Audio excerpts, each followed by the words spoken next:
साहित्य जियान को किसी तरह वापस होटल लेकर आता है और उसे उसके कमरे में छोड़ता है। और जब साहित्य वहां से जाने वाला होता है तो नशे की हालत में जियान बनी जानवी उससे कह देती है कि वो लड़का नहीं लड़की है। जियान के ऐसा कहते ही साहित्य के कदम वहीं रुक जाते हैं और वो पलटकर जियान की ओर देखता है और फिर उसके पास जाते हुए कहता है, अभी क्या कहा तुमने जियान? जियान के कदम लड़खड़ा रहे थे। वो खुद को संभालते हुए कहता है, जो अभी आपने सुना। साहित्य झुंझला उठता है और कहता है, भाई मैं पूछ रहा हूँ कि तुमने अभी अभी क्या कहा था? जिहान हंसने लग जाता है और कहता है, मैंने कहा कि मैंने क्या कहा था? नशे में होने के कारण जिहान को खुद का होश नहीं था कि वो क्या कुछ बोले जा रहा है। शायद उसके दोनों कंधे पकड़ लेता है और उस पर दबाव बनाते हुए कहता है, तुमने कहा था कि तुम लड़की हो, याद आया कुछ? जिहान सोच में डूब जाता है और फिर धीरे धीरे कहता है, हाँ हाँ, तो मैंने सच ही कहा था कि मैं लड़की हूँ। शायद उसकी तरफ ही देख रहा था। उसका दिल इस बात से सहम उठा था कि क्या सच में ये जो जियान बोल रहा है वो सच है या फिर नशे की हालत में वो कुछ भी बकवास किए जा रहा है। जियान उसके चेहरे को देखता है और कहता है, आपको यकीन नहीं हो रहा कि मैं लड़की हूँ? शायद नामे सिर हिला देता है तो जियान अपने सर पर हाथ मारते हुए कहता है, रुको एक मिनट, आपको यकीन हो जाएगा कि यह जो आपके सामने खड़ा है वो जिहान नहीं बल्कि जानवी है। जानवी? जानवी? साहित्य के मुंह से बस यही शब्द निकलता है। वहीं जियान साहित्य को अपनी तरफ देखने का इशारा करता है और अपने सर पर पहनी हुई विग उतारकर अपने बाल खोल देता है, जो कि खुलते ही उसकी कमर तक आ जाते हैं। और फिर वो अपने चेहरे पर से चश्मे और कान से सुनने वाली मशीन और बाकी सारी चीज़ें निकाल देता है। फिर जियान अपने आसपास बांधे उन कपड़ों को भी खोल देता है जिससे वो थोड़ा मोटा लगता था। और वहीं साहित्य का चेहरा देखने लायक था। वो हैरानी से मुंह खोले बस जानवी की ओर देखे जा रहा था। साहित्य जल्दी से अपनी आंखें रब करता है कि शायद यह उसका कोई सपना हो, पर नहीं, यह हकीकत थी जो कि साहित्य के सामने थी। साहित्य का हाल तो कुछ ऐसा था जैसे किसी ने उसके पैरों के नीचे से जमीन खींच ली हो। वो अपने कदम जानवी की ओर बढ़ाता है और उसके चेहरे को छूकर देखता है और अब साहित्य को यकीन हो जाता है कि ये जानवी ही है। और तभी साहित्य को कुछ याद आता है कि वो इस लड़की से पहले भी मिल चुका है, पर कहाँ, यह बात उसे याद नहीं आ रही थी। शायद खुद से धीरे से कहता है, इसका मतलब ये जियान नहीं जानवी है, मतलब कोई लड़का नहीं बल्कि एक लड़की है। शायद बिना किसी भाव के जानवी की ओर देखता है जो बिना किसी कारण हंस रही थी। और अब उसे देख साहित्य को गुस्सा आ रहा था, पर वो कुछ नहीं कहता है क्योंकि इस समय वो नशे में थी। इसलिए साहित्य वहां से बाहर अपने कमरे में आ जाता है, पर जानवी उसे रोकने की कोशिश करती है, पर वो नहीं रुकता है। अपने कमरे में आते ही साहित्य जोर से दरवाजा बंद कर देता है और कुछ पल एक ही जगह खड़ा रहता है और फिर बाथरूम के अंदर चला जाता है ताकि अपने दिमाग को नहाकर ठंडा कर सके। साहित्य को अब जब पता चल चुका था कि वो एक लड़की है तो वो अपना कोई भी गुस्सा उस पर नहीं उतारना चाहता था, पर उसने इतना भी तय कर लिया था कि वो अब जानवी से कोई बात नहीं करेगा और यहाँ से वापस जाते ही उसे जॉब से निकाल देगा। वहीं जानवी को इस सब के बारे में कोई खबर नहीं थी और वो नशे की हालत में बिस्तर पर सो रही थी। अगली सुबह जानवी कसमसाते हुए अपनी आंखें धीरे से खोलती है। उसके सिर में बहुत तेज दर्द हो रहा था। वो बिस्तर पर उठकर बैठ जाती है और अपना सर पकड़ लेती है और खुद से कहती है, ये सुबह सुबह सिर इतना दर्द क्यों कर रहा है? जानवी अपने आसपास देखती है और पाती है कि वो तो अपने कमरे में है। और फिर उसके दिमाग में कल रात की बातें घूमने लग जाती हैं कि वो पार्टी में थी और उसके पास एक लड़की बैठी थी और उसने उसे पीने के लिए ड्रिंक दी थी। और उसके बाद क्या हुआ था वो उसे कुछ याद नहीं आ रहा था और इन सब बातों को याद करते उसके सर का दर्द बढ़ रहा था। जानवी अपने बगल में देखती है तो वहां पर उसके नकली बाल गिरे पड़े थे और वो झट से उन्हें उठाकर देखती है और कहती है, ये तो मेरी जियान वाली बिग है। और ये मैं किस हालत में हूँ? मैं जानवी क्यों बनकर घूम रही हूँ? कहीं सर ने मुझे देख तो नहीं लिया ना? नहीं नहीं, अगर उन्होंने मुझे देखा होता तो अब तक तो मैं भगवान जी के पास होती। और अभी मुझे जल्दी से ये सब समेटना होगा इससे पहले कि वो जियान को ढूंढते हुए यहाँ आ जाएं। ये कहकर जानवी जल्दी से उठती है और सब समेटने के बाद वापस से नहा धोकर जियान बन जाती है और अपने कमरे के बाहर आती है और साहित्य के कमरे का दरवाज़ा खटखटाती है। जानवी दरवाज़ा 2-3 बार नॉक करती है पर अंदर से कोई आवाज़ नहीं आती है, इसलिए वो धीरे से दरवाज़ा खोलती है और कहती है, साहित्य सर, आप कहाँ हो? सर, पर साहित्य का कोई जवाब नहीं आता तो जानवी अंदर चली जाती है और देखती है कि साहित्य अपने कमरे में कहीं नहीं था और तो और उसका कोई सामान भी कमरे में नहीं था। जानवी खुद से कहती है, ये सर कहाँ चले गए? इनका तो कोई सामान भी यहाँ नहीं है। कहीं मैंने कल रात कुछ कर तो नहीं दिया ना? कहीं वो मुझे यहाँ अकेला छोड़कर चले तो नहीं गए? यही सब सोचते हुए जानवी उसके कमरे से बाहर निकलती है कि साहित्य से टकरा जाती है, जो उसी की तरफ आ रहा था। जानवी जल्दी से उससे दूर होती है और उसकी तरफ देखते हुए कुछ कहने ही जा रही थी कि साहित्य उससे कहता है, जियान, जल्दी से अपना सामान लेकर नीचे आ जाओ, हम अभी वापस जाने के लिए निकल रहे हैं। यह कहकर साहित्य वहां से नीचे चला जाता है और जानवी उसे जाते हुए देखती रहती है और खुद से कहती है, इन्हें क्या हो गया? ये ऐसे क्यों बात करके गए? खुद से यह सब कह जानवी अपने कमरे में जाती है और अपना सामान पैक कर नीचे चली आती है। यहाँ पर साहित्य उसका इंतजार कर रहा था।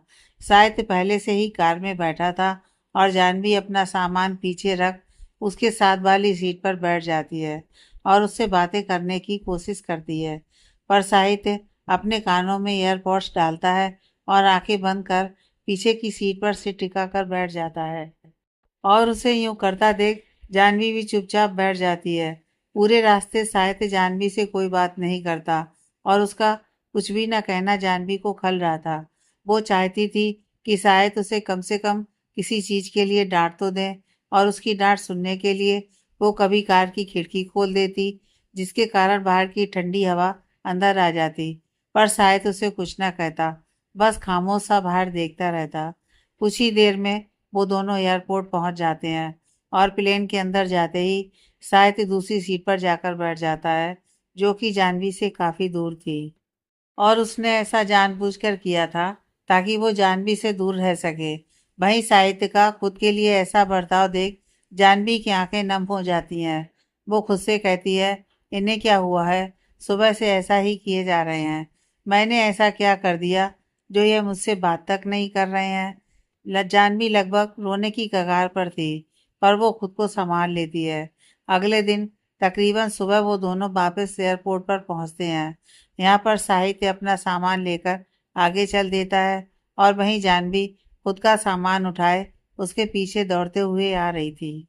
वो साहित्य से बात करना चाहती थी, पर साहित्य था कि उसकी बात सुन ही नहीं रहा था।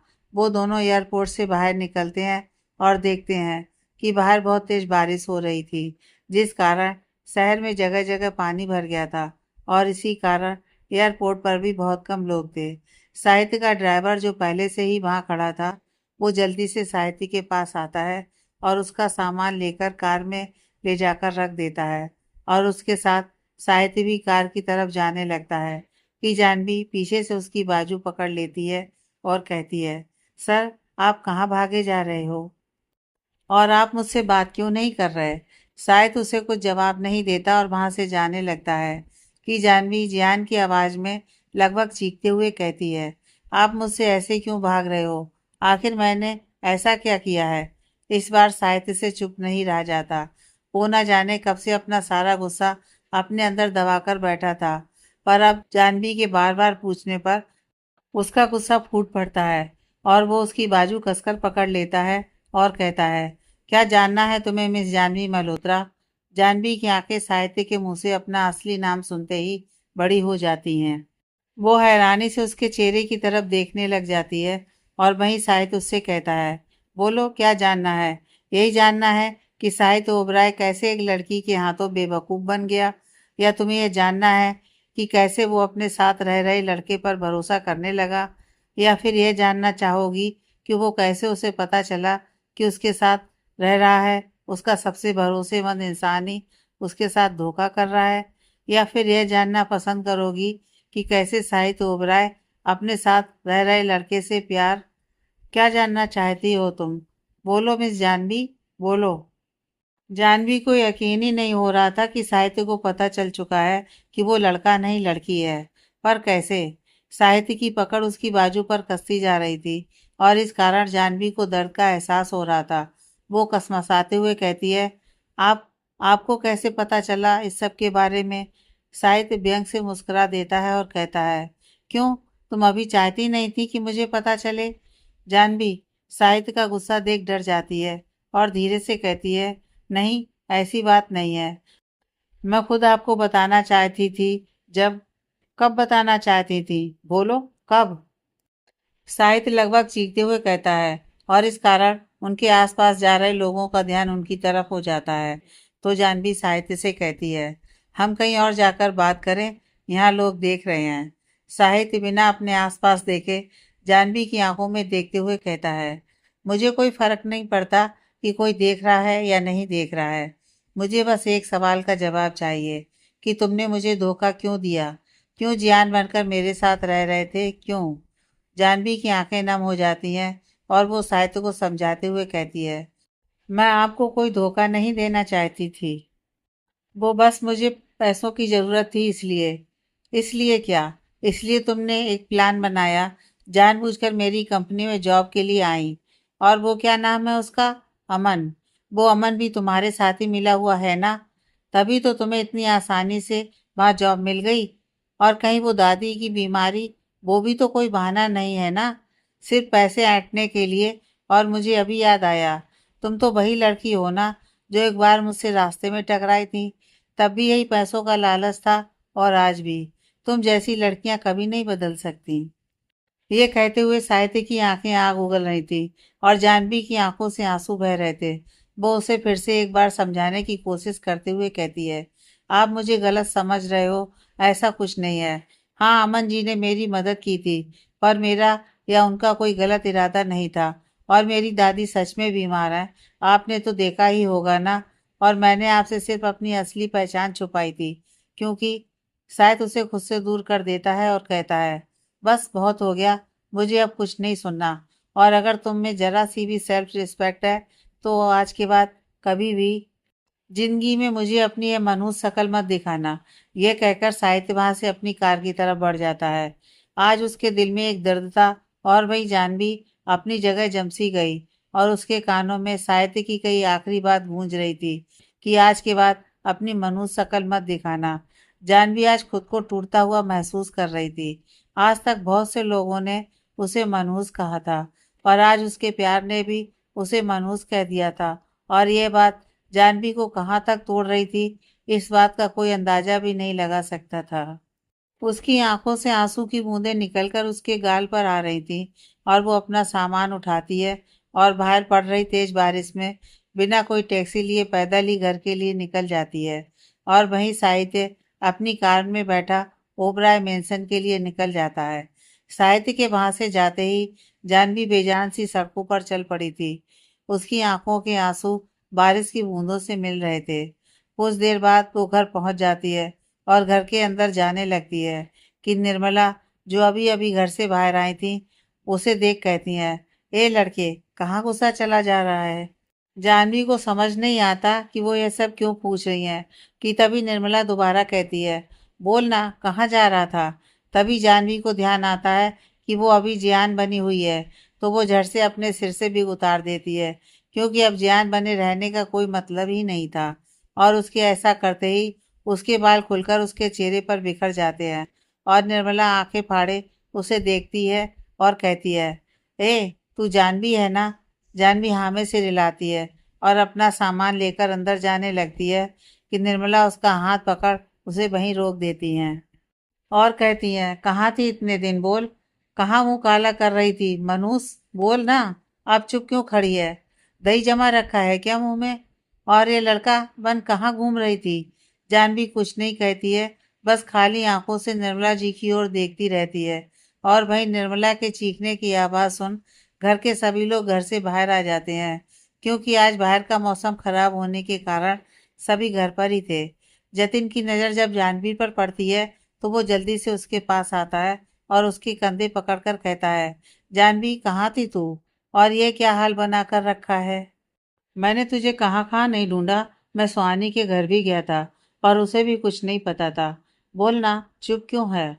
जानवी सन्यासी जतिन की तरफ देख रही थी और जतिन का सवालों का जवाब दे उसे पता ही नहीं चल रहा था।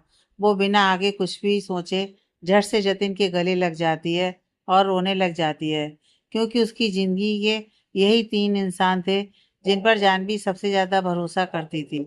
और प्यार भी, पहली दादी, दूसरा साहित्य और तीसरा जतिन।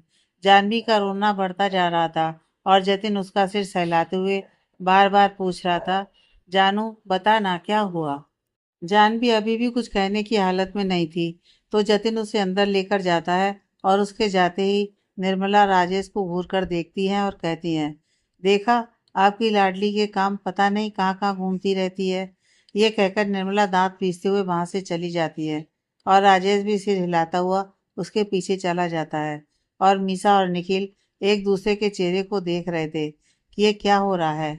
वहीं जतिन जानवी को लेकर उसके कमरे में आता है और उसे पानी पिलाने के बाद उसके बाल पोंछने लग जाता है, जो बारिश के पानी के कारण गीले हो चुके थे।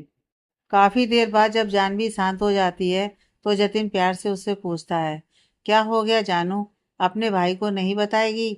जानवी उसकी तरफ देखती है और कहती है, भाई वो, ये कहकर जानवी जो कुछ अब तक हुआ सब जतिन को बता देती है।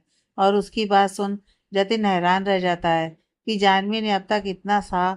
उसे यकीन नहीं हो रहा था कि जानवी को ऐसे लड़का बनकर नौकरी करनी पड़ी थी। वो जानवी के सर पर प्यार से हाथ फेरता है और कहता है, जानू, तू इतना कुछ कर रही थी और इस समय मैं तेरे साथ भी नहीं था, मुझे माफ कर दे। आज के बाद मैं कभी तुझे अकेला छोड़कर नहीं जाऊंगा, प्रॉमिस। जानवी की आंखें नम हो जाती हैं और वो नामे से हिलाते हुए कहती है, इसमें आपकी कोई गलती नहीं है, मेरी किस्मत में ही ये सब लिखा हुआ है। जतिन उससे कहता है, तो अब क्या मिस्टर ओबराय को पता चल चुका है कि तू लड़का नहीं लड़की है?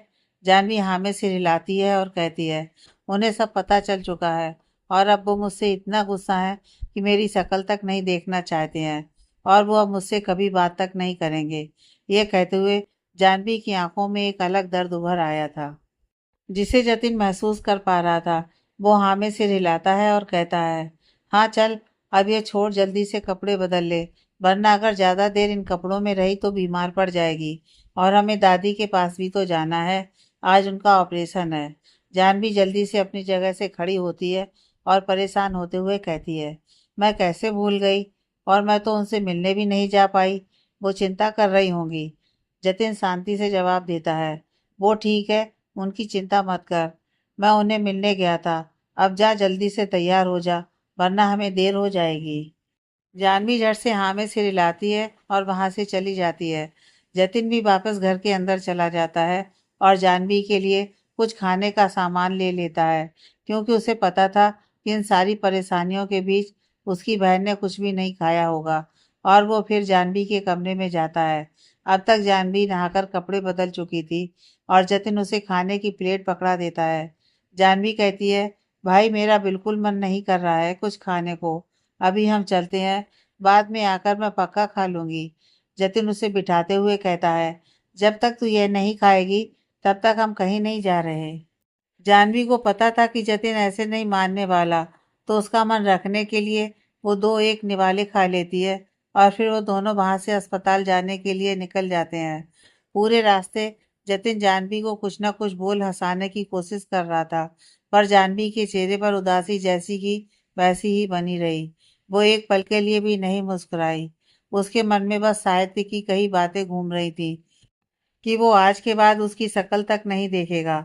और वो सोच रही थी कि क्या सच में वो दोबारा कभी साहित्य को नहीं देख पाएगी। वहीं दूसरी तरफ जब साहित्य ओबराय मेंशन पहुंचता है तो किसी से बात नहीं करता। हालांकि अंश उसके आगे पीछे घूम रहा था और उससे कुछ ना कुछ पूछे जा रहा था, पर साहित्य ने जब से लेकर वो आया था तब से एक शब्द तक नहीं कहा था और खुद को अपने कमरे में बंद कर लिया था। साहित्य अपने कमरे में बैठा था और उसने पूरे कमरे में अंधेरा कर रखा था। उसके दिमाग में बार बार वही सीन चल रहा था जब जियान जियान से जानवी बना था। यही सब सोचते हुए साहित्य खुद से कहता है, मैं भी कितनी आसानी से बेवकूफ बन गया ना। वो लड़की जानवी जियान बन लगभग पूरा पूरा दिन मेरे साथ थी और मैं फिर भी उसे पहचान ही नहीं पाया। और उल्टा उसे। खैर अब क्या कर सकते हैं, पहले मेरे डैडी ऐसे थे और अब उस लिस्ट में एक और नाम शामिल हो गया, जियान। और वो अमन, उसने मुझसे झूठ बोलने की हिम्मत कैसे की। अमन का ख्याल आते ही शायद अपनी जगह से उठता है और ऑफिस के लिए निकल जाता है, क्योंकि उसे पता था इस समय अमन उसे वहीं पर मिलेगा। वहीं दूसरी तरफ जानवी और जतिन अस्पताल पहुंच चुके थे और डॉक्टर से बात कर सारी फॉर्मेलिटीज पूरी कर रहे थे। और जानवी उनके दिए पेपर्स पर साइन कर रही थी कि अगर ऑपरेशन के समय उसकी दादी को कुछ भी होता है तो हॉस्पिटल इसके लिए जिम्मेदार नहीं होगा। जानवी डरते हुए उन पेपर्स पर साइन कर देती है। कुछ ही देर में निर्मला जी और राजेश जी भी वहां पर आ जाते हैं। निर्मला आना तो नहीं चाहती थी, पर लोग क्या कहेंगे, यह सोच वो आ गई थी। कुछ ही देर में दादी को ऑपरेशन थिएटर में लेकर जाना है और डॉक्टर सुधीर वही जानवी के पास खड़े थे और जानवी उनसे कुछ बात कर रही थी कि तभी एक नर्स दौड़ते हुए डॉक्टर सुधीर के पास आती है और उनसे कुछ कहती है। और नर्स की बात सुनते ही डॉक्टर सुधीर जल्दी से भागकर दादी के कमरे में जाते हैं और उन्हें ऐसे जाता देख जानवी परेशान हो जाती है और नर्स से कहती है, नर्स क्या हुआ, वो इतनी हड़बड़ी में दादी के कमरे में क्यों गए हैं। नर्स वहां से जाने वाली थी और जानवी की बात सुन रुक जाती है और कहती है, आप पेशेंट के साथ हैं क्या। जानवी झट से हाँ में सिर हिलाती है। तो नर्स कहती है, वो पेशेंट की तबीयत अचानक खराब हो गई है और मुझे लगता है कि उन्हें हार्ट अटैक आया है। जानवी नर्स की बात सुन एकदम सन्न रह जाती है। निर्मला जानवी का गुस्सा देख चुप कर जाती है। उसने जिंदगी में पहली बार जानवी को गुस्से में देखा था, तो वो आगे कुछ भी बोलने की हिम्मत नहीं करती है। वहीं डॉक्टर अभी भी अंदर थे और कुछ पल बाद वो लोग दादी को लेकर ऑपरेशन थिएटर की तरफ बढ़ते हैं और जानवी और बाकी सब उन्हें जाता देख रहे थे।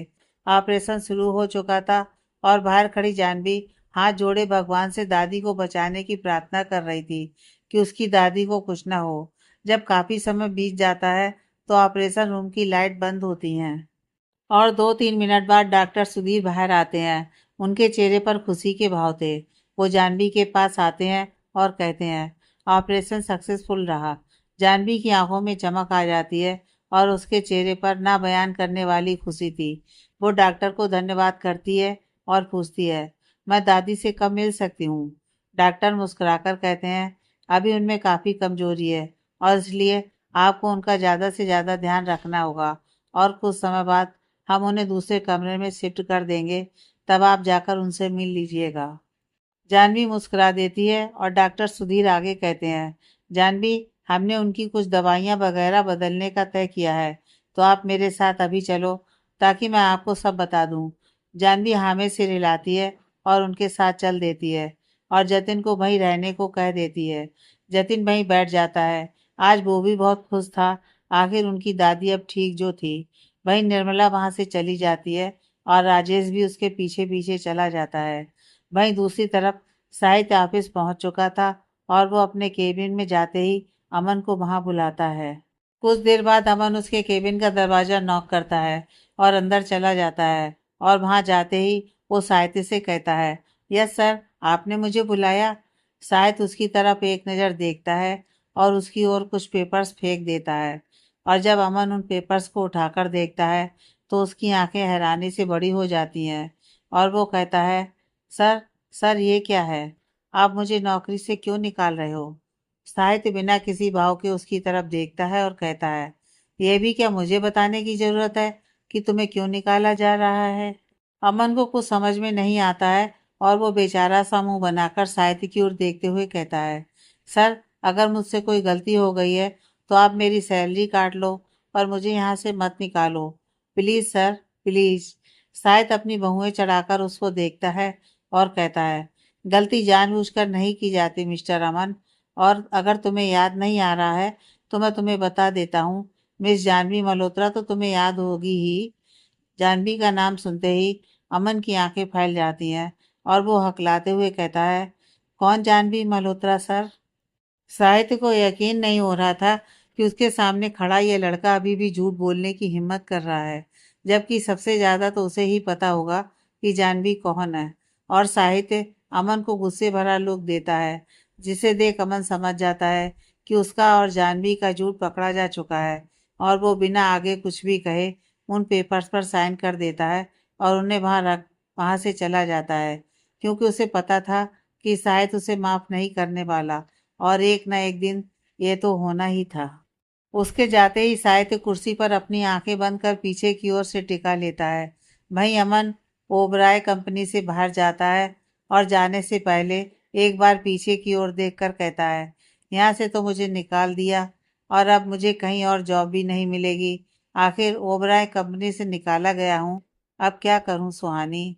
वहीं दादी को दूसरे कमरे में शिफ्ट कर दिया गया था और उन्हें होश भी आ चुका था और इसलिए जानवी और जतिन दादी के पास ही बैठे थे और जानवी कब से कुछ ना कुछ बोले ही जा रही थी और जतिन और दादी उसकी बातें सुन रहे थे। अपनी दादी को ठीक देख जानवी के दिमाग से सुबह वाली सारी बात निकल चुकी थी। उधर साहित्य अपने केबिन में वैसे का वैसा ही बैठा था। तभी कोई आकर उसके कंधे पर हाथ रख उसे जगाता है तो साहित्य झट से उठकर कहता है, हाँ जिहान बोलो। उसके मुंह से जिहान का नाम सुन पास में खड़ा हंस कहता है, भाई ये मैं हूँ, आपका वो जिहान नहीं। और आपको क्या हो गया है, दिन में ही जिहान के सपने लिए जा रहे हो। हंस के अचानक उसे जगाने के कारण साहित्य को ध्यान ही नहीं रहता है कि वहां पर अंश है, ना कि जिहान। वो अपनी सोच में इतना खोया हुआ था कि उसके मुंह से जिहान ही निकल गया। साहित्य अंश की ओर देखता है और कहता है, तुम यहाँ क्या कर रहे हो। अंश उसको घूर कर देखता है और कहता है, वो सब छोड़ो, पहले यह बताओ कि आपने मुझे जिहान क्यों कहा और आपका वो असिस्टेंट है कहाँ पर। बाहर भी कहीं नहीं दिखा है, कहाँ है। साहित्य को फिर से वही सब याद आ जाता है कि जिहान जानवी है और वो थोड़ा गुस्से वाली आवाज में अंश से कहता है, वो यहाँ पर नहीं है और आज के बाद कभी आएगा भी नहीं। अंश उसकी बात सुन हैरानी से उसकी तरफ देखता है और कहता है, क्या मतलब नहीं आएगा, कहीं आपने उसे भी तो नहीं निकाल दिया। साहित्य कुछ नहीं कहता है क्योंकि वो अंश को कुछ नहीं बताना चाहता था, पर अंश उससे बार बार पूछता है कि उसने क्यों जान को निकाल दिया। तो साहित्य तेज आवाज में उससे कहता है, अरे नहीं आने वाले वो कभी, और जाओ यहाँ से। साहित्य को इतना गुस्सा देख अंश को पहली बार उससे डर लगा था और वो बिना कुछ कहे वहां से बाहर चला जाता है और बाहर आते ही खुद से कहता है, यह इन्हें क्या हो गया। जियान का नाम सुनते ही इतना क्यों भड़क रहे हैं, कहीं इनका ब्रेकअप तो नहीं हो गया ना। अगर ऐसा है तो मुझे ही कुछ करना होगा, कहीं मेरा यह भाई गुस्से में कुछ गलत ना कर दे। यह कहकर अंश वहां से स्टोर रूम में जाता है और वहां पर काम करने वाले सारे एम्प्लॉयज के डॉक्यूमेंट्स रहते थे और वो वहां जाकर उनमें कुछ डॉक्यूमेंट ढूंढने लग जाता है।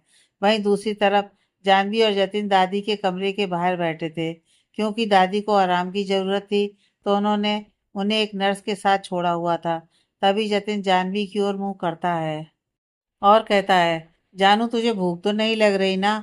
जानवी उसकी तरफ देखती है और कहती है, बिल्कुल भी नहीं। जतिन बेचारा सा मुंह बनाकर हामे गर्दन हिला देता है और उसका ये चेहरा देख जानवी समझ जाती है कि जतिन को खुद को भूख लग रही है, पर जानवी को यहाँ अकेला ना छोड़ना पड़े इसलिए वो यहीं पर बैठा है। तो वो अपने पेट पर हाथ रखकर कहती है, वैसे अब ना मुझे भी थोड़ी थोड़ी भूख लगने लगी है, क्यों ना हम यहीं पास में जाकर कुछ खाकर आए। जतिन झट से हामी सिर हिलाता है और जानवी का हाथ पकड़कर वहां से पास के एक होटल में लेकर जाता है। वहीं दूसरी तरफ अंश के जाने के बाद साहित्य के दिमाग में जिहान का ख्याल आता है और वो खुद से कहता है, आज तो जिहान मतलब कि जानवी की दादी का ऑपरेशन था ना, कैसा रहा होगा, मुझे पता करना चाहिए। पर मैं क्यों करूं, मेरा कौन सा अब उनसे कोई रिश्ता है। जानवी की दादी जी का ऑपरेशन अच्छे से हो जाता है, जिस कारण जानवी बहुत खुश थी। और वहीं साहित्य को याद आता है कि आज जानवी की दादी का ऑपरेशन था, तो वो सोचने लग जाता है कि वो वहां जाए या नहीं। साहित्य अपने केबिन में बैठा यही सोच रहा था, फिर पता नहीं क्या सोच वो अपनी कार की चाबी उठाता है और वहां से बाहर निकल आता है। कुछ ही देर में साहित्य एक जगह जाकर अपनी कार रोकता है और गहरी सांस लेते हुए कार से बाहर निकलता है और अपने सामने अस्पताल की बिल्डिंग को देखता है और खुद से कहता है, एक बार डॉक्टर से बात कर वापिस आ जाऊंगा और मुझे बस उसके सामने नहीं जाना है।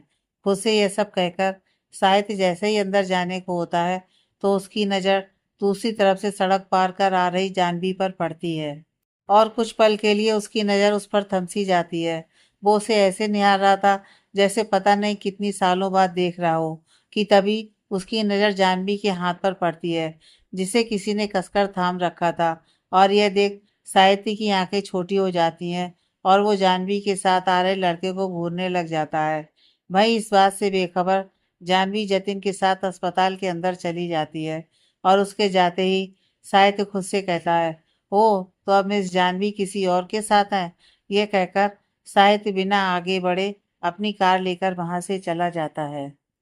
वहीं दूसरी तरफ अंश न जाने कब से बैठा कुछ पेपर्स ढूंढ रहा था, और जब उसे कुछ नहीं मिलता है तो वो थक कर खुद से कहता है, यहाँ पर तो कुछ नहीं है। अगर जियान भाई का पर्सनल असिस्टेंट था तो उसके डॉक्यूमेंट्स तो यहाँ कहीं होने ही चाहिए थे ना। पर यहाँ पर तो ऐसा कुछ भी नहीं है जिससे मुझे पता चल सके कि वो जियान रहता कहाँ है। अब क्या करूँ? क्या भाई के केबिन में हो सकते हैं वो डॉक्यूमेंट्स? नहीं नहीं, भाई क्यों वहाँ पर रखेंगे? तो फिर किससे पता करूं? अंश काफी समय से जानवी के डॉक्यूमेंट्स ढूंढ रहा था, ताकि उसके घर जाकर उससे मिलकर पता कर सके कि आखिर उसके भाई और उसके बीच में क्या हो गया है। पर अंश को कोई डॉक्यूमेंट नहीं मिलता है, और मिलता भी कैसे? सारी गड़बड़ी तो अमन की करी हुई थी। इसलिए अंश थककर वहां से चला जाता है और कुछ और सोचने लग जाता है। ऐसे ही कई दिन बीत जाते हैं और अंश हमेशा की तरह साहित्य के पीछे पीछे घूमता रहता है और उसे परेशान करता रहता है। पर साहित्य उसे कोई जवाब नहीं देता। वो पहले से भी कम बोलने लग गया था, या यूं कहो कि उसने लगभग बोलना छोड़ ही दिया था। अगर मिस्टर ओबराय उसे कुछ कहते भी थे तो वो उन्हें पलटकर कोई जवाब ना देता, बल्कि चुपचाप बिना कुछ कहे वहां से चला जाता। और उसके सबसे कटे कटे रहने के कारण दादाजी बहुत परेशान हो चुके थे। उन्हें समझ में नहीं आ रहा था कि आखिर वो क्या करें जिससे साहित्य पहले जैसा हो जाए। उन्होंने बहुत बार साहित्य से बात करने की कोशिश भी की, पर साहित्य उनसे भी बहुत कम बात करता और काम का बहाना बनाकर घर से दूर ही रहता। और अब उसका ज़्यादा से ज़्यादा समय ऑफिस में काम के बीच में ही बीतता था, और कुछ उसने जानबूझकर खुद को वहां व्यस्त रखा हुआ था। वहीं दूसरी तरफ इन दिनों दादी की हालत में भी काफ़ी सुधार आ गया था, और इस कारण डॉक्टर ने उन्हें हॉस्पिटल से छुट्टी देकर घर भेज दिया था। पर दादी को रेगुलर चेकअप के लिए वहां जाना पड़ता था, और जानवी भी घर पर दादी का अच्छे से ध्यान रखती थी। और जतिन तो उसके साथ था ही। और सुहानी जानवी के लिए नोट बनाकर उसे देती थी और पढ़ाई में उसकी मदद कर देती थी। वहीं जानवी अब दादी की जगह घर के काम कर देती थी, तो निर्मला भी चुप थी, क्योंकि उसे बस काम पूरा होने से मतलब था। और वहीं मीसा और निखिल का अपना कुछ चल रहा था। वो दोनों एक दूसरे को पसंद करते थे, या यूं कहें कि मीसा ने निखिल को फंसा लिया था। ऐसे ही एक रात जानवी अकेली घर के बाहर बैठी थी और हमेशा की तरह आसमान में देखते हुए खुद से बातें कर रही थी। वो खुद से कहती है, अब ना सब ठीक है, मेरी दादी भी बिल्कुल ठीक है और मेरी पढ़ाई भी अच्छे से चल रही है। हाँ, मुझे कॉलेज जाने का समय नहीं मिलता, पर फिर भी सब ठीक है। जतिन भाई भी मेरे साथ ही हैं।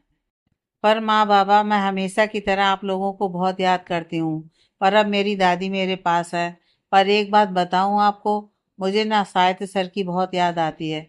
उन्होंने कहा था कि वो कभी मेरी शक्ल नहीं देखना चाहते, पर फिर भी मुझे उनकी बहुत याद आती है। मुझे बस एक बार उन्हें देखना है कि वो कैसे हैं। हमेशा की तरह उनके चेहरे पर गुस्सा रहता है, या मुस्कुराहट भी कभी कभी आ जाती है। ये कहते हुए जानवी के चेहरे पर मिले जुले भाव थे। वो एक तरफ साहित्य को याद कर उदास भी थी, और दूसरी तरफ उसके साथ बिताए पलों को याद कर खुश भी थी। जानवी ये सब सोच ही रही थी कि तभी कोई पीछे से आकर उसके सर पर हाथ फेरता है, और जब जानवी पलट कर देखती है तो कहती है, दादी आप यहाँ। दादी उसे देखकर मुस्कुरा देती हैं, और उनके साथ खड़ा जतिन आराम से उन्हें जानवी की एक ओर बिठाता है और खुद भी उनके साथ बैठ जाता है, और जानवी से कहता है, मैंने दादी को सब बता दिया है कि तूने जब दादी अस्पताल में थी क्या क्या किया था। जतिन की बात सुन जानवी जल्दी से दादी की ओर देखती है और कहती है, दादी मैंने बस आपके लिए वो सब किया था, मेरा कोई गलत इरादा नहीं था। दादी मुस्कुरा देती हैं और कहती हैं, मैं जानती हूँ गुड़िया, तू कभी कुछ गलत नहीं कर सकती। आखिर तू मेरी उर्मी की परछाई जो है। जानवी उनकी तरफ देखती रहती है, तो दादी बड़े प्यार से उससे कहती हैं, अच्छा एक बात बता गुड़िया, कहीं भाई क्या नाम बताया था जतिन ने? यह कहकर दादी जतिन की ओर देखती हैं तो जतिन झट से कहता है, दादी साहित्य ओबराय। दादी कहती हैं, हाँ याद आया, साहित्य ओबराय। कहीं गुड़िया, यही तो तेरे एंजल नहीं है ना? जानवी एक नज़र जतिन को देखती है और फिर दादी की ओर देखते हुए हाँ में सिर हिला देती है और अपनी पलकें झुका लेती है। और वहीं दादी और जतिन मुस्कुरा देते हैं और दादी कहती है, अच्छा गुड़िया, एक और बात बता कि तू उन्हें पसंद करती है? जानवी की आंखें साहित्य को याद कर नम हो जाती हैं और वो धीमे से हाँ में सिर हिला देती है। तो दादी कहती हैं, बेटा, अगर तू उन्हें पसंद करती है तो उन्हें बता क्यों नहीं देती? ऐसी बातें कभी दिल में नहीं रखनी चाहिए, इससे हम कभी खुश नहीं रह पाते। जानवी की आंखों से एक आंसू लुढ़क कर उसके गाल पर आ जाता है और वो कहती है, दादी, उन्होंने कहा है कि वो जिंदगी में कभी मेरी शक्ल नहीं देखेंगे। यह कहते हुए जानवी रो देती है तो जतिन आगे बढ़कर उसे गले से लगा लेता है और उसे चुप करवाता है। और जब जानवी उससे अलग होती है तो दादी उसका सिर अपनी गोद में रख लेती हैं और सहलाते हुए कहती हैं, बेटा, मैं जानती हूँ कि उन्होंने ऐसा इसलिए कहा होगा क्योंकि वो तुझसे नाराज है। आखिर उन्हें धोखा मिला है। जिस इंसान को वो लड़का समझ रहे थे वो तो असल में लड़का था ही नहीं। और मुझे यकीन है जितना तू उनसे प्यार करती है उतना ही वो तुझे करते होंगे। जानवी सीधी बैठ जाती है और कहती है, आपको कैसे पता? दादी मुस्कुराते हुए कहती हैं, क्योंकि हम नाराज भी उनसे होते हैं जिनसे हम सबसे ज़्यादा प्यार करते हैं। दादी की बात सुन जानवी सोच में पड़ जाती है कि क्या सच में शायद उससे प्यार करता है। जानवी अपनी सोच से जतिन की आवाज़ सुन बाहर निकलती है, जो कह रहा था, जानू, अब देर मत कर, अपने प्यार को पाने की कोशिश शुरू कर दे। आखिर एक कोशिश करने से क्या जाता है? और वैसे भी मुझे यकीन है कि वो तुझे रिजेक्ट ही करने वाले हैं। जानवी जतिन को घूर कर देखती है और कहती है, क्या मतलब? जतिन हंसने लग जाता है और कहता है, आखिर एक कद्दू की शक्ल की लड़की से कौन प्यार करेगा? जानवी अपनी जगह से खड़ी होती है और जतिन को मारने के लिए उसकी ओर जाती है और पर जतिन वहां से भाग जाता है और जानवी भी उसके पीछे पीछे भागने लग जाती है और बार बार कहती है, आज तो आपको नहीं छोड़ने वाली। तभी जतिन चिल्लाकर कहता है, ऐसा कभी नहीं होगा। ऐसे करते वो पूरे घर के बाहर का एक चक्कर लगा देते हैं और दादी उन्हें देख मुस्कुरा रही थी क्योंकि आज उनकी जानवी सच में खुश थी। अगली सुबह, आज की सुबह का सूरज अपनी नई रोशनी के साथ आया था और एक नई उम्मीद के साथ भी। वहीं दादी की नींद खुल जाती है और वो धीरे से उठकर बैठ जाती हैं। तभी उनकी नज़र अपने सामने की ओर जाती है तो वो हैरान रह जाती हैं और कहती हैं, ये क्या है? वहीं पास में खड़ा जतिन अपने कंधे उचका देता है और वो और दादी मिलकर जानवी को देखने लग जाते हैं। जानवी जब तैयार हो जाती है तो वो पलटकर जतिन और दादी को देखती है और कहती है, कैसी लग रही हूँ मैं? जतिन और दादी एक दूसरे का चेहरा देखते हैं और एक साथ कहते हैं, तू ये क्या कर रही है? जानवी उन दोनों को मुस्कुराकर देखती है और कहती है, आपने ही तो कहा था कि मुझे साहित्य सर से बात करनी चाहिए, तो बस वही करने की कोशिश कर रही हूँ। पर ऐसे कैसे? जतिन कहता है। जानवी आराम से कहती है, अगर मैं जानवी बनकर उनके पास गई तो वो मुझे पहली फुर्सत में ही निकाल फेंकेंगे, इसलिए मैं जियान बनकर जा रही हूँ। जतिन उससे पूछता है, वो तो ठीक है, पर क्या गारंटी है कि वो जियान को नहीं निकालेंगे? जानवी मुस्कुरा देती है और कहती है कुछ जिस कारण वो मुझे नहीं निकाल पाएंगे? जतिन परेशान होते हुए कहता है, जानवी, ऐसा करते हैं, मैं तेरे साथ चलता हूँ। जानवी उसकी तरफ देखती है और कहती है, आप चिंता मत करो, मैं ठीक रहूंगी। जतिन और दादी एक दूसरे को देखते हैं और फिर जानवी को देखकर हाँ में सिर हिला देते हैं और जानवी उन दोनों के गले मिलती है और वहां से निकल जाती है। उसके जाते ही जतिन दादी से कहता है, दादी, वो सही सलामत तो लौट आएगी ना? क्योंकि मैंने सुना है कि साहित्य ओबराय काफ़ी डेंजर है। दादी मुस्कुरा देती हैं और कहती हैं, अक्सर सुनी सुनाई बातें गलत होती हैं जतिन, और मुझे मेरी गुड़िया पर और उसके प्यार पर पूरा भरोसा है। और अब तू चिंता मत कर। जतिन हमें सिर हिलाता है और दादी का नाश्ता लेने चला जाता है। कुछ देर बाद जानवी ओबराय कंपनी के बाहर खड़ी थी और उस तरफ ही देख रही थी। वो गहरी सांस छोड़ती है और खुद से कहती है, अब जब यहाँ तक आ ही गई हूँ तो एक कोशिश करे बिना कहीं नहीं जाने वाली। चाहे वो कुछ भी कहें, मैं जो करने आई हूँ वो करके ही जाऊंगी, भले ही वो मुझे प्यार करते हो या नहीं, पर मैं उनकी माफ़ी तो लेकर ही जाऊंगी। यह कहकर जानवी कंपनी के अंदर चली जाती है और सभी लोग उसकी तरफ देखने लग जाते हैं, क्योंकि उन्होंने न जाने कितने दिनों बाद जिहान को देखा था। पर कोई भी अपना काम छोड़ उसके पास नहीं जाता, क्योंकि पिछले कुछ समय से साहित्य न जाने कितने ही वर्कर्स को निकाल चुका था, जो फालतू में ही यहाँ वहाँ खड़े बातें करते रहते थे। जिहान ऑफिस के अंदर आते ही खुद से कहता है, ये आज यहाँ पर इतना दहशत भरा माहौल क्यों लग रहा है, कुछ हुआ है क्या? यह कहकर जिहान आगे बढ़ता है और रिसेप्शन पर जाकर साहित्य के बारे में पूछता है, तो रिसेप्शनिस्ट उसे कहती है कि साहित्य अपने केबिन में ही हैं। जियान साहित्य के केबिन की ओर चल देता है। कोई भी उसे नहीं रोकता, क्योंकि सबको पता था कि वो साहित्य का पर्सनल असिस्टेंट है। जियान साहित्य के केबिन के बाहर खड़ा था। वो एक गहरी सांस लेता है और केबिन का दरवाजा खटखटाता है और अंदर से साहित्य की आवाज़ आती है, कम इन। साहित्य की आवाज़ सुन जानवी के पैर अपनी जगह से जम जाते हैं और वो न जाने कितने दिनों बाद उसकी आवाज़ सुन रही थी। वो खुद को संभालते हुए धीरे से केबिन का दरवाजा खोलती है और अंदर झांकती है और उसे साहित्य नजर आता है, जिसका पूरा ध्यान अपने सामने रखे लैपटॉप पर था और उसकी उंगलियां कीबोर्ड पर चल रही थी। जानवी कुछ पल दरवाजे के पास खड़ी साहित्य को निहारती रहती है और तभी उसके कानों में साहित्य की आवाज़ पड़ती है, सुनील, एक कॉफ़ी। यह कहते हुए भी साहित्य का पूरा ध्यान लैपटॉप पर ही था और उसे नहीं पता था कि दरवाजे पर कौन खड़ा है। जब कोई जवाब नहीं देता तो साहित्य दरवाजे की ओर देखता है, तो उसकी आंखों में गुस्सा उतर आता है और वो तेज आवाज में कहता है, तुम यहाँ पर क्या कर रही हो? जानवी उसकी आवाज़ सुन ठिठक जाती है और कहती है, वो मैं आपसे।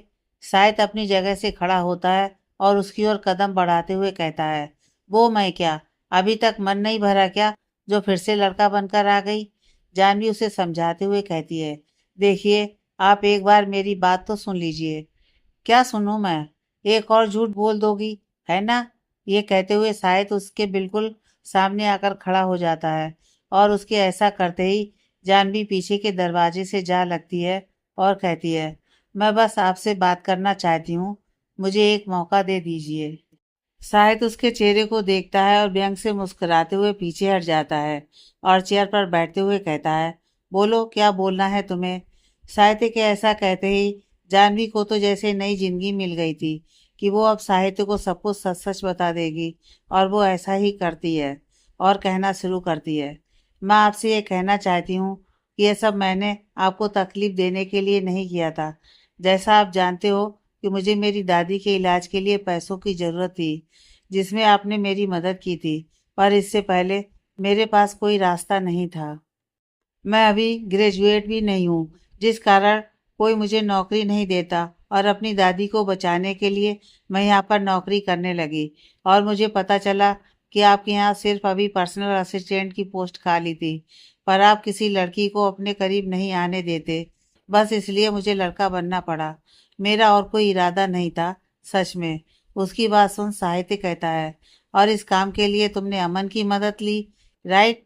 जानवी को पता था कि साहित्य को अमन के बारे में भी पता चल चुका होगा, तो वो हाँ में सिर हिला देती है और साहित्य कुछ देर सोच में पड़ जाता है और कहता है, मैंने तुम्हारी बात सुन ली, अब निकलो यहाँ से।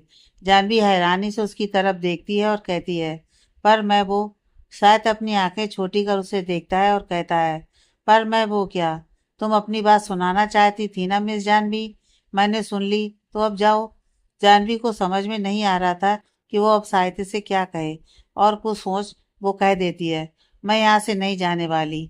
साहित्य अपनी भौं उठाता है और उसे देखने लग जाता है, जैसे पूछ रहा हो, क्यों? जानवी कुछ नहीं कहती है तो साहित्य कहता है, तुम यहाँ से क्यों नहीं जाने वाली? जानवी उसकी तरफ देखती है और कहती है, क्योंकि मैं यहाँ काम करना चाहती हूँ। साहित्य व्यंग से मुस्कुरा देता है और कहता है, क्यों, तुम्हारा बॉयफ्रेंड छोड़ गया क्या? जानवी को साहित्य की बात समझ में नहीं आती और वो उसकी तरफ देखते हुए पूछती है, कौन सा बॉयफ्रेंड? साहित्य अपनी जगह से खड़ा होता है और जानवी के करीब आते हुए कहता है, अपने बॉयफ्रेंड को भूल गई या फिर मेरे सामने नाटक कर रही हो? जानवी अपना सिर झटकती है और कहती है, मेरा कोई बॉयफ्रेंड नहीं है और मैं बस आपसे ये कहने आई हूँ कि मैं आज से फिर से यहाँ पर काम कर रही हूँ। शायद उसे घूरते हुए कहता है, मैंने तुम्हें यहाँ से निकाल दिया था और अब किस हक से तुम यहाँ वापस काम करने आई हो? जानवी शांति से जवाब देती है, आपकी कंपनी ने मेरे साथ कॉन्ट्रैक्ट किया था और 1 साल से पहले आप मुझे नहीं निकाल सकते। शायद उसे घूर कर देखता है और कहता है, वो कॉन्ट्रैक्ट जिहान के साथ हुआ था, ना कि जानवी के साथ। जानवी उसकी आंखों में झांकते हुए कहती है, अभी आपके सामने जिहान ही खड़ा है ना कि जानवी।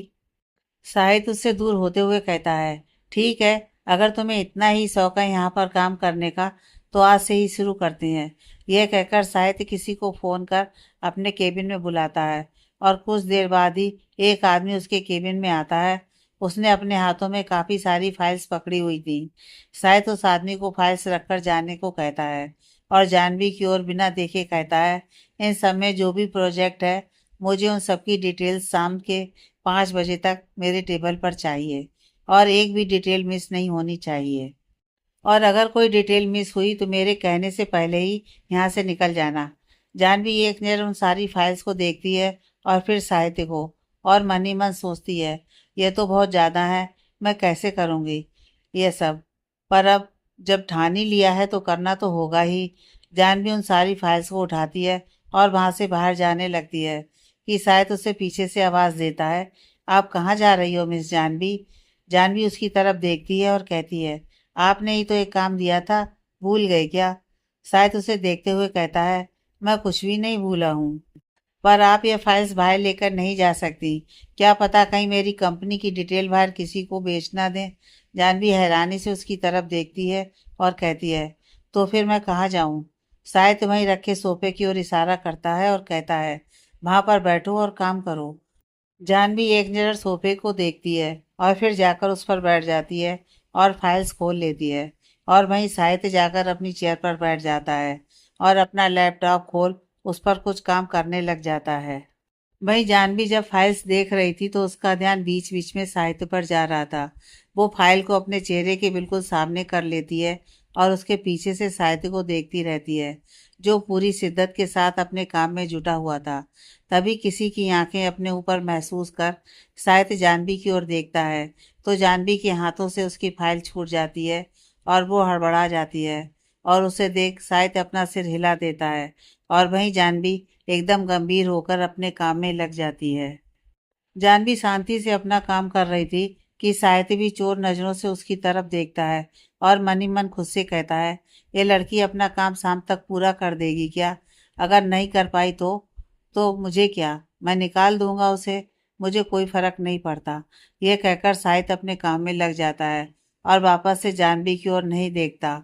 वहीं जानवी भी फटाफट सारा काम करने में लगी हुई थी ताकि समय से पहले वो सारी डिटेल्स साहित्य को दे दे। आखिर शाम के 5 बज जाते हैं और साहित्य अपनी जगह से खड़ा होता है और जानवी की ओर चला जाता है और उसके पास जाकर खड़ा हो जाता है। वहीं इस बात से बेखबर कि शायद उसके पास ही खड़ा है, जानवी आखिरी डिटेल लिखती है और झट से खड़ी होकर आगे बढ़ जाती है और साहित्य से टकरा जाती है और उससे टकराते ही सोफे पर गिर जाती है। पर साहित्य को उसके टकराने से कोई फर्क नहीं पड़ता था। वो जैसे का वैसा ही खड़ा था और जानवी को घूर रहा था। जानवी अपना सिर सहलाते हुए कहती है, आप पत्थर के बने हो क्या? शायद उसे आंखें छोटी कर देखता है और कहता है, तुम्हें अपने सामने खड़ा इतना बड़ा लड़का नहीं दिख रहा क्या? साहित्य की बात सुनते ही जानवी की हंसी निकल जाती है, पर वो अपनी हंसी दबा लेती है और उसे ऐसे करता देख साहित्य कहता है, अब क्या हुआ, हंस क्यों रही हो? जानवी खुद को कंट्रोल करते हुए कहती है, अब आप लड़के नहीं रहे। जानवी की बात सुन साहित्य की आंखें लगभग बाहर ही आ गई थी। वो अपने कपड़े ठीक करते हुए कहता है, क्या मतलब है तुम्हारा? जानवी वहीं सोफे पर बैठे हुए कहती है, मतलब यह कि अब आप 28-29 साल के हो तो लड़के कहाँ हो, आदमी हो गए हो। जानवी की बात सुन साहित्य राहत की सांस लेता है, पर अगले ही पल थोड़ा गुस्से में कहता है, तुम्हें कुछ ज्यादा हंसी नहीं आ रही है? मैंने जो काम कहा था हो गया क्या? जानवी की हंसी साहित्य का गुस्सा देख गायब हो जाता है और वो एकदम गंभीर होकर हाँ में सिर हिलाती है। तो साहित्य कहता है, गुड, अब जाकर डिटेल्स मेरे टेबल पर रख दो। जानवी झट से खड़ी हो जाती है और सारे पेपर्स ले जाकर साहित्य के टेबल पर रखने लग जाती है। और वहीं साहित्य के होंठों के कोने हल्के ऊपर उठ जाते हैं और वो मन ही मन खुद से कहता है कि उसने जानवी की बात का मतलब कहाँ से कहाँ तक निकाल लिया था। अगले ही पल साहित्य एकदम गंभीर होकर अपनी चेयर पर जाकर बैठ जाता है। सारे पेपर्स देखने लग जाता है जो जानवी ने वहां रखे थे। और वहीं जानवी वहीं खड़ी साहित्य के कुछ कहने का इंतजार कर रही थी। साहित्य सारे पेपर्स को गौर से देख रहा था। वो उन सबको देखते हुए मन ही मन खुद से कहता है, इसे कुछ भी नहीं आता। इसने सारी डिटेल्स गलत लिखी है, एक भी चीज सही नहीं है। यही सब सोचते हुए साहित्य एक नज़र जानवी को देखता है जो उसके केबिन में इधर से उधर नजरें घुमा रही थी। और फिर वो उन पेपर्स को अपने सामने रख लेता है और कहता है, ठीक है, तुम यहाँ पर काम कर सकती हो। साहित्य की बात सुन जानवी खुश हो जाती है और उसे थैंक यू बोल उसके केबिन से बाहर चली जाती है। वहीं उसके जाते ही साहित्य गहरी सांस लेता है और उन पेपर्स को फाड़कर डस्टबिन में फेंकने वाला होता है कि कुछ सोचकर रुक जाता है और अपने टेबल के सबसे निचले ड्रॉर में रख देता है और खुद से कहता है, पता नहीं क्यों मैं तुम्हें यहाँ रख रहा हूँ जानवी। ये कहकर वो अपने काम में लग जाता है। रात के 9 बजे ऑफिस के लगभग सारे लोग अपने अपने घरों के लिए निकल चुके थे। वहां पर सिक्योरिटी गार्ड और साहित्य और जानवी को छोड़कर कोई भी नहीं था। जानवी भी घर के लिए निकलने वाली होती है कि उसकी नज़र अभी तक काम कर रहे साहित्य पर पड़ती है। तो वो हैरानी से उसकी तरफ देखती है और खुद से कहती है, ये अभी तक यहाँ पर क्यों है, इन्हें घर नहीं जाना क्या। ये कहकर वो उसके केबिन में चली जाती है और कहती है, सर आप घर नहीं जा रहे क्या। शायद उसकी तरफ देखता है और कहता है, तुम यहाँ पर क्या कर रही हो। जानवी उसे देखते हुए कहती है, मैं तो बस जा ही रही थी, पर आप पर नजर पड़ी तो सोचा कि पूछ लूं। साहित्य बिना उसकी तरफ देखे कहता है, तुम्हें मेरे बारे में सोचने की कोई जरूरत नहीं है, मैं अपना ख्याल खुद रख सकता हूँ। जानवी हामी सिर हिलाती है और कहती है, हाँ ठीक है। यह कहकर वो भी एक फाइल खोलकर वहीं पर बैठ जाती है और उसे यूं करता देख साहित्य कहता है, ऐसे क्यों बैठ गई यहाँ पर। जानवी उसकी तरफ देखती है और कहती है, एक पर्सनल असिस्टेंट का काम होता है कि अपने बॉस की हर ज़रूरत का ध्यान रखना, उसके काम का बोझ आधा करना। तो मैं यहाँ पर आपकी मदद के लिए हूँ। शायद उसे घूरता है और कहता है, कोई ज़रूरत नहीं है कुछ करने की, जाओ यहाँ से। जानवी अपनी जगह से टस से मस नहीं होती है तो शायद उसे घूरते हुए अपनी चेयर से खड़ा होता है और बाहर निकल जाता है। और उसे जाता देख जानवी भी जल्दी जल्दी उसके पीछे जाती है। आखिर वो अकेली क्या करती है ऑफिस में। शायद बिना रुके जल्दी से आगे बढ़ता जाता है और लिफ्ट का बटन दबा देता है और इसी के साथ लिफ्ट का दरवाज़ा खुल जाता है और शायद उसके अंदर चला जाता है।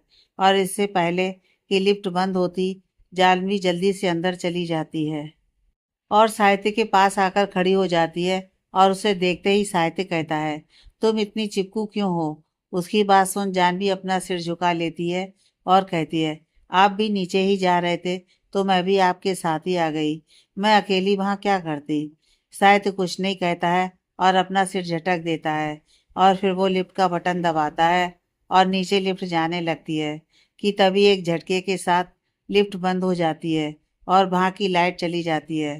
पूरी लिफ्ट में अंधेरा छा जाता है और साहित्य और जानवी हैरानी से अपने चारों ओर देखते हैं। साहित्य वहाँ लगे सारे बटन दबाने लग जाता है पर लिफ्ट नहीं चलती तो वो गुस्से से कहता है, ये क्या हो गया, इसे अचानक बंद क्यों पड़ गई। तभी जानवी अपने फ़ोन की लाइट चालू करती है जिससे अंधेरे में उसे साहित्य का थोड़ा थोड़ा चेहरा नजर आने लग जाता है। और वो देखती है कि साहित्य का चेहरा बुरी तरह से पसीने से भीगा हुआ था और उसके चेहरे पर अजीब बेचैनी थी। साहित्य लगातार सारे बटन दबाता जा रहा था और बोले जा रहा था, ये खुल क्यों नहीं रहा, क्या हो गया है, खुल जा। ये कहते हुए साहित्य जल्दी से अपना फ़ोन निकालता है पर घबराहट के कारण उसके हाथों से फ़ोन छूट जाता है और नीचे गिर जाता है। तो साहित्य जल्दी से ज़मीन पर बैठ जाता है और अपना फ़ोन ढूंढने लग जाता है पर उसे फ़ोन नहीं मिल रहा था। इस समय साहित्य बहुत ही ज़्यादा घबराया हुआ था। उसके चेहरे पर एक डर था।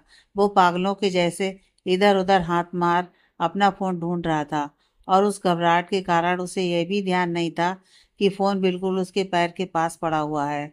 उसे ऐसे करता देख जानवी नीचे झुकती है और उसका फ़ोन उठाकर उसे देते हुए कहती है, आपका फ़ोन सर। साहित्य जल्दी से जानवी की ओर देखता है और उसे खुद के करीब करते हुए उसके चेहरे पर प्यार से हाथ रख कहता है, तुम घबराना नहीं, कुछ नहीं होगा, मैं हूं ना। मैं तुम्हें यहाँ से सही सलामत लेकर जाऊंगा, तुम बस घबराना नहीं। जानवी बस साहित्य को देखे जा रही थी। उसे समझ में नहीं आ रहा था कि साहित्य को क्या हो गया है। वो अचानक से इतना अजीब बिहेव क्यों कर रहा है। साहित्य जल्दी से उसके हाथ से अपना फोन लेता है और जल्दी से एक नंबर डायल करता है, पर दूसरी तरफ से कोई जवाब नहीं आता। तो साहित्य गुस्से में अपना फोन लिफ्ट के अंदर फेंक देता है और उसके अचानक ऐसा करने से जानवी डर जाती है। पर साहित्य घबराहट में लिफ्ट के अंदर चक्कर काटने लग जाता है और बार बार अपने बालों में हाथ घुमाने लग जाता है और खुद में ही बड़बड़ाता रहता है। साहित्य एक जगह रुक जाता है और लिफ्ट के दरवाजे पर जोर से हाथ मारता है और चिल्लाते हुए कहता है, खोलो, इसे खोलो। पर जब बाहर से कोई जवाब नहीं आता तो साहित्य लिफ्ट के एक कोने में बैठ जाता है और अपने घुटनों में मुंह छुपा लेता है और बिल्कुल शांत हो जाता है। उसे शांत बैठा देख जानवी हिम्मत कर उसके पास जाती है और धीरे से उसके कंधे पर हाथ रखते हुए कहती है, साहित्य सर, आप। जानवी ने अभी इतना कहा ही था कि तभी आगे की कहानी नेक्स्ट पार्ट में।